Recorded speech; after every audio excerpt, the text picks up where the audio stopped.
të shtunë në ekranin e Top Channel me Seluan Topi dhe me publikun e mrekullueshëm që kemi në studio. Faleminderit edhe juve që na ndiqni nga ekrani. Do të vi sot në program një reper, shumë këngë të cilit kanë motive patriotike, motive adetare, por jo vetëm. Një gjë është e sigurt që tekstet e tij mbajnë, përçojnë mesazhe të fuqishme që i përkasin natyrisht kaluarës apo realitetit të hidhur të cilit jetojmë sot. Është një djalë jeta e së cilit nuk ka qenë fort e lehtë, është rritur në luginën e Preshevës mes shtypjes serbe, luftës në Kosovë, humbjes së babait. Gjithsesi ja ka dalë që sot të jetë një nga emrat më të rëndësishëm të zhanrit të tij dhe të muzikës në Shqipëri, edhe jo vetëm në shqiptari do thosha. Duam ta njohim sot më shumë vetë atë edhe jetën e tij. Mirë prisni, Gold AG!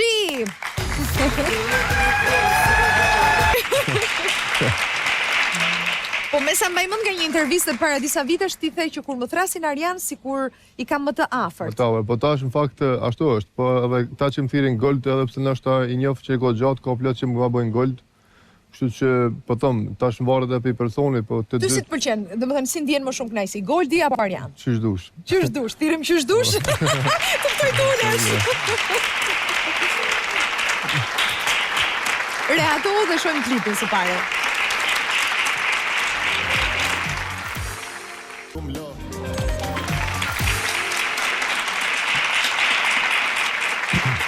Goldi ti ke lindur në Prishtinë, por je rritur në Preshev, ka qenë fundi i viteve 80 apo jo? Si ishte, le themi, fëmijëria në ato vite në Lugin? Fakt, në Prishtinë kom lind, se në atë kohë u dashte ose me lind në Prishtinë ose në Vraj ose në Nish, kështu që unë kom pas fatin me lind në Prishtinë, dhe 10 vite tjetës kom jetu në Preshev.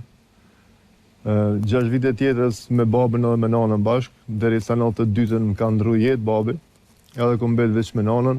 Prindrit ishin mësues që të dy apo jo? Babai mësues biologjie, nëna mësues. Po, babi ka qenë arsimtar i biologjisë, nana mësuese, edhe të dy nana e ka pas prej klasës parë deri në 4-ën. Klasën e njëjtë e ka marrë 5-5 deri në 8-ën babi gjithmonë, derisa kanë qenë bashkë, kupton. Babi ndron jetë kur ti ishe vetëm 6 vjeç, në 92-shin. Dhe ti ke vetëm mos gabojmë vetëm një fotografi me babin apo jo, që ka mbetur. Po, veç një fotografi më ka mbet. Që është kjo këtu? Po, kjo është. Nuk kom pas, ka qenë një valigje, një kufer që thonë i madh me fotografi, e kena pas, kur jem kthy, domethënë kohën kur kry lufta, e kena gjetë atë valigjen, po fotografit jo. Ishin djegur. Po i kanë marrë, domethënë sa ata kanë dashur me ta hup edhe identitetin, mos me ditë edhe kush je edhe kanë ki çka e ki. Kështu që kjo më ka mbet vetë mja fotografi dhe i vetë mi kujtim që e kom në krah ose bashkë me babën. E di që shumë i vogël edhe pak gjëra mund të mbash mend, por çfarë kujtimesh ke prej tij? Kam kujtime për fat mirë, kom memorion shumë të fjellë, sidomos viteve përpara. Mbaj mend edhe në pushime kur kena shku, për shembull në Dulqen. Në atë kohë kena shku edhe në Greqi, se ka qenë afër aty Maqedonia për Greqi, se Shqipërinë baba e nana kanë ardhur punë jo vetë, kështu që ne kena pas ëndër Shqipërinë me po në atë kohë kanë qenë rrethana të ndryshme. Mbaj mend të vneshtat Preshev kur më ka marrë, mbaj mend kur më ka marrë në biljard, ka qenë në Preshev një vend, Guri Bollës, një lokale ka pas emrin. Bante me vete, kudo që shkon? Po, me vete, më ka marrë gjithmonë, edhe gjithmonë më ka marrë në qafë. U konë që ashtu që më kanë tjegu edhe tjertë, po për drejt saloni moj men këto, është diçka që edhe moj men në një rast në Greqi, më ka pas në qafë edhe të ecë rrugës, se një reklam që ka qenë shtu me loj hekur i diçka, më ka prek mu kokën këto. Belja kom edhe shaj, po nuk është që shijet shumë, kësha pas qef mu pa ma shumë edhe shaj, po nuk shijet, fakt. Dhe me thonë, unë nuk bona zo, se po që ma më shoj, po unë nuk reagova, me thonë drejten, edhe vi që di që më ka shku gjaku kështu të poshtë, edhe i ka pike edhe ati kështu drejt të këmisha. Por thua, kisha pas qef të më shije kjo shenja, e ke që se kjo shenja të kujtën babin? Po, që ta, kisha pas qef më konë shaj ma e madhe. Si një loj tatuazhi për jetë shumë atë? Po, bile me pas diçka prej ti ma të madhe, kështu që unë po thomë gëzona që jam djali ti, gëzona që gjithmonë kom një fjallë të mira për të, se nga njerë na jemi njerëz, edhe njeri është krijes që harron.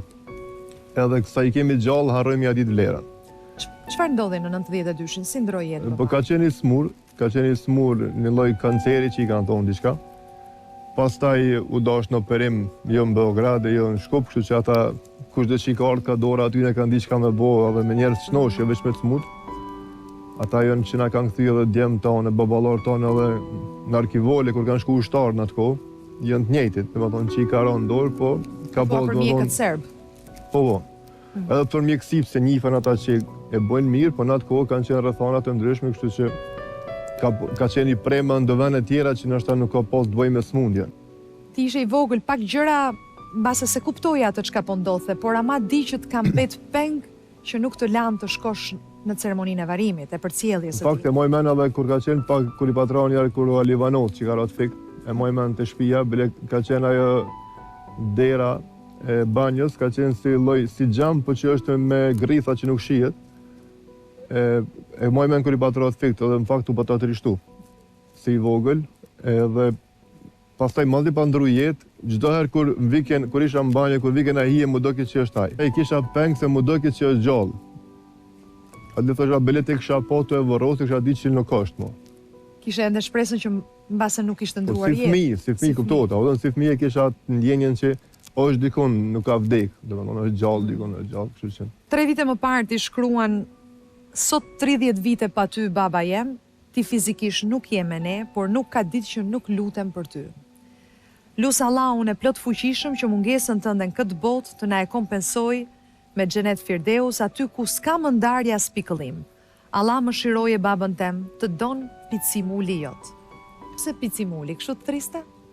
Që ashtu më ka thirë Picimul, pastaj fjallën Picimul e këm dasht edhe shokët e babës, kolegët nështë që i ka bërë dhe e kanë ditë që mu më ka thirë Picimul edhe kur do që më shifshin ka qenë edhe njoni prej shokëve të vetë i ndjeri që ka qenë Agron Borici, me priardhe për Shkodrës. Po, ma bëjke sarë më shikë, ma bëjke ku je Picimul. Unë e kisha qef me taku ato veç që ma bëjke Picimul.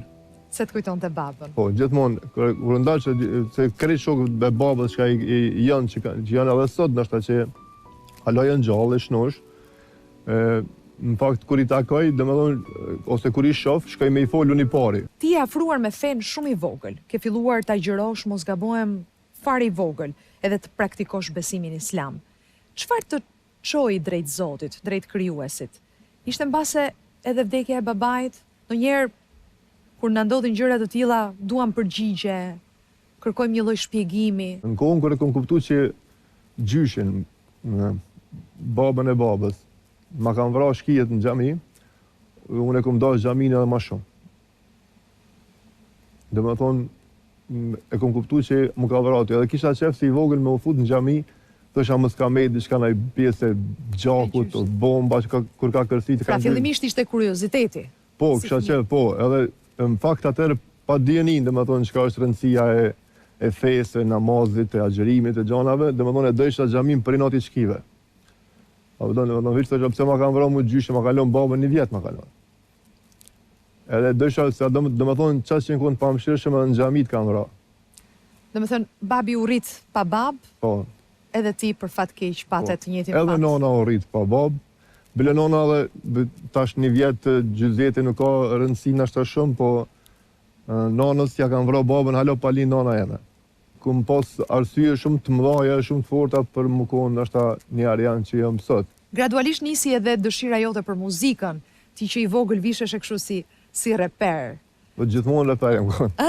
Ke qenë gjithmonë reper. Gjithmonë reper. Po si nisi kjo dëshira për të repuar, nëse mund ta them. Unë mendoj që krejt Zoti e lën secilin për diçka.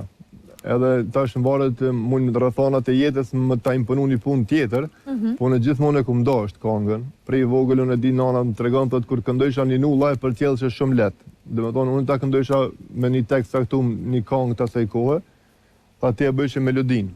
Thoshë pra, edhe para se më thon fjalë. E përsërisje. Po, si melodi. Që do thotë kishe veshin muzikor. Po, kështu që nuk u konë ashta që di për mu kushdo që më ka njohë prej fëminis me thonë që Ariani u bo këngëtar në të ardhën. Apo që se kanë di që ku kemi shku qoftë në shëtitje, qoftë në ekskurzionet ndryshme, qoftë në shkollë, kur kena pas kohën e landës muzikës, unë gjithmonë kam këndu. Qa viti është kjo foto? Kjo është viti 2000 mdokët, ose 2001, me njerë mas luftës. Pra po flasim 25 vite më parë. Po. Kjo me njerë koha e pas luftës. Pra ndaj ke drejt kur thua kam qenë gjithmonë reper, si kur ke lindur reper. Po, e kom dojtë gjithmonë këngën edhe gjithmonë kom pas qef me shkru. Shkrimin e kom pas të qef gjithmonë, Besoj nana e kishte, siç e thamë edhe në fillim, duke qenë të dy arsimtar, po në rritje ndikoi ajo më shumë, se mbeti vetëm ajo tek shkollimi jote dhe donte që të vazhdoje shkollën. Ti shkon në Prishtinë me vazhdu shkollën e mesme, apo jo? Nona e ka shit shtëpinë në Preshev, veç për shkak të shkollimit tem. Për arsye që ka thonë kur shkon Ariani nesër në fakultet, mos më mlon mu vetë në Preshev. Kjo ka qenë ideja që ma ka tregu nona në atë kohë kur unë i kam pas 10 vjet, në 97 që i kam bën 11 kur kemi ardhur në Prishtinë. Ti vazhdove për elektroteknik, apo jo, të mesme? Po shkolla e mesme, po. Pastaj ndoqë studimet universitare për dizajn, pastaj kem përfunduar dhe një master për komunikim masiv. Po. Vitet e tmerrshme të luftës, kur ti rriteshe edhe studioje, kur kanë qenë momentet që ja ke ndjerë më shumë mungesën babait? Në fakt, gjithmonë, sot e kësaj dite, tash të komuniku pak më herët, domethënë nuk është që nuk janë ndjerë mungesën. Po sidomos në raste ndoshta edhe ku je në rrezik, kur je pak domethënë se janë shkaluar ndoshta, po edhe në momente ndoshta të gëzimit, të jo gjithmonë mërzi. Për shembull në shkollë, mbledhjet e prindve kom pas qef me pas babën e herë.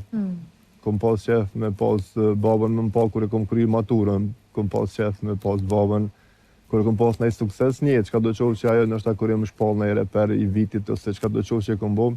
Që t'ja tregoje. Po, me pas babën kur më ka lind djali i parë, kur më ka lind i dyti, kisha pas qef kur jam martu me pas. Sprov e vështirë duhet këtë qenë edhe për nanën tënde, që të rritje vetme, me shumë sakrifica, me shumë mund. Ajo nuk u martua më kur, apo jo? Jo. Edhe qëndroj gjithkohës me ty dhe për ty. Besoj mungesa e babës ju ka lidhe dhe më shumë ju të dyve, se mbetët vetëm ju të dy, ti nuk je as motër, as vlla. Po, në fakt e kom përmend do herë, po ser ka pas ndaj lloj gripi ose ndaj smundje tash. Qoftë ajo, qoftë one, po ajo kur kish ke diçka, thësha vetë me vetja, ajo nuk më dike dhe o zot inshallah desone. O lut çka me vdekun. Po se kisha çka me bë, dhe më bëmë shkuan on çka bëj. Sidomos kohën. Ishte frikë se mos i ndote gjë nanës. Po tash kur kish ke ndaj smundje diçka ose kur ish ke pa qef, unë thosh o zot inshallah unë desë nuk më des nana. Apo kupton, e kisha atë lutjen që thësha më bëmë me edhe pa këto kisha bën më. Edhe pse ndoshta kiç ka bën, se kjo u rrit pa babë pa non. Po si fëmijë kisha atë ndjenjën ato, pastaj s'mund ta imagjinoje jetën nëse do ikte dhe nana nga kjo jetë. Po, s'mund isha me paramendu çka më isha i vogël, tash se njëri sa do që e ka gjithmonë ka qef me pas hala. Kisha qefaj me po, hajde kryta shkollën, hajde bona ato, hajde më ato, hajde me bo gjyshe, hajde kështu tash, edhe gjithmonë atë faleminderit Zotit që ma kalon deri këtë ditë. Çfarë thoshte nana kur niset të këndoje, të bëje reperin? Më ka përkrahur gjithmonë. Më me thonë që u kone vetëmja përkrahur se jem, ja. Nana kur s'm ka pengu, edhe pse më frigu, në fakt, shumë, pse i përket teksteve të këngëve që i kom bo kundër shkive, kundër se shkoj isha edhe në Preshev, jo Maqedoni, edhe më ka ndodhur gjëra të ndryshme, më thon drejtën, se nuk ka veç YouTube pa hire, se zemra ja ka ndi, po më ka ndodhur sene të ndryshme një jetë, qoftë në Greqi para 2-3 vjetëve, 2 vjet ndoqët i ka, qoftë. Avlen, kështu që kur thu më ka ndodhur sene të ndryshme, ke fjalën kanë po më kanë marrë, më kanë marrë peng. Po, më kanë bë pyetje ndryshme, më kanë bën ndalesa, më kanë bën sene, më kanë marrë intervista, shërbime sekrete të ndryshme të asaj kohe. Po ndonjë moment që ke rrezikuar vërtet jetën? Shpesh ka ndodhur. Se përket atentat po flas. Atentat jo, atentat jo, po nuk është që ndoshta s'kam pas qef s'dojnë, po Zoti e ka dorë. Pra po them, kështu që kur gjë thonë me bë kërkush pa dash Zoti. Zoti e ka dorë. Edhe ja ku je këtu me ne sot. Do bëjmë vetëm një shkputje shumë të shkurtër publicitare dhe rikthehemi me Gold AG, mos u largoni. Unë nështë sot do kofë që më ka mungu mu. Baba në këtë botë nështë taj me babën e vetë ande ju knaqë.